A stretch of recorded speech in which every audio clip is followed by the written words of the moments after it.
புதுவையில் பூரண மதுவிலக்கு அமல்படுத்தப்படும் என அம்மாநிலத்திற்கான தேர்தல் அறிக்கையில் பாமக தெரிவித்துள்ளது. புதுச்சேரி சட்டமன்ற தேர்தலில் தனித்து போட்டியிடப் போவதாக அறிவித்துள்ள பாமக அம்மாநிலத்திற்கான தேர்தல் அறிக்கையை இன்று வெளியிட்டது.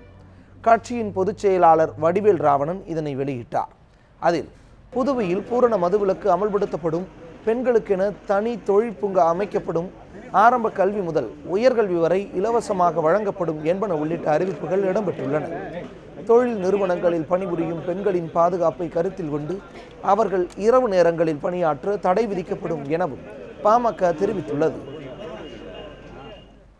இந்த மாநிலத்தில் பாட்டாளி மக்கள் கட்சி ஆட்சிக்கு வருகிற நிலையில் படித்த பெண்கள் வாழ்வில் முன்னேற்றம் காணவும் தங்கள் நிலையை உயர்த்தி கொள்ளவும் பெண்களுக்கென தனி தொழிற்பூங்கா அமைக்கப்படும். கல்வியை பொறுத்தமட்டில் பாட்டாளி மக்கள் கட்சி எல்லா நிலையிலும் தொடக்க கல்வி முதல் உயர் ஆராய்ச்சி கல்வி வரை இலவசமாகவே வழங்கும்.